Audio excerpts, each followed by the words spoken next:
have been wanting to try my hand at pull-apart bread, and I did it. Let me show you what I did.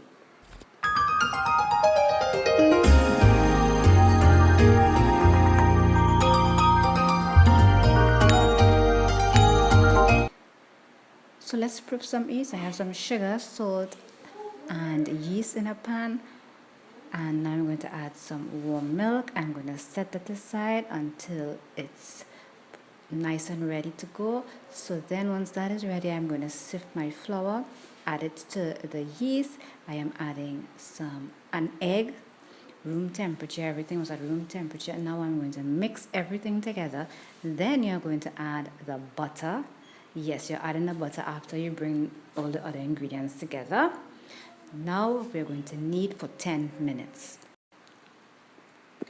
Trust me, the longer you knead the flour, the better your dough would be, the better product you would have at the end. So take that time and knead your flour well and let it rest. And let it rest for 20 minutes. So let that flour rest for 20 minutes. It's ready now. So now we're going to just flatten it out, and this is what we're going to use to the inside. I'm going to use some garlic spread that my daughter had. I add some sugar and some butter just to take down the flavor a little bit, because the garlic flavor in this is really strong. Okay, mix it together. So the butter and sugar that I added really helped.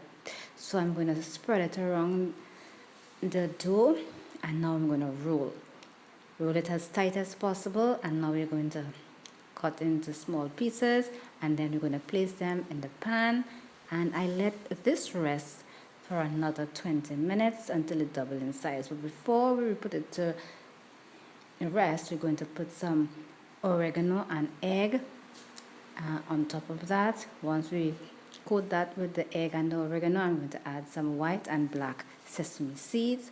This is optional. I just really like how it looks, so I put it. And once my bread has risen, I'm going, how nice it has risen. I can't, at this point I was so anxious and happy. Oh my gosh, because everything was just going perfect. Listen to me, this was a nerve-wracking kind of situation because I have never tried this bread before, and I really wanted to try it. And guys, I baked this at 350 for 20 minutes. It was more than 20 minutes. Oh, I tell you, this thing was silky and nice, full of flavor. It is important to put the sugar in the filling.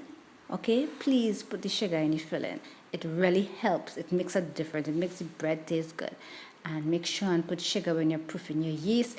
Bake it for 20 minutes. Make sure and put it to rest.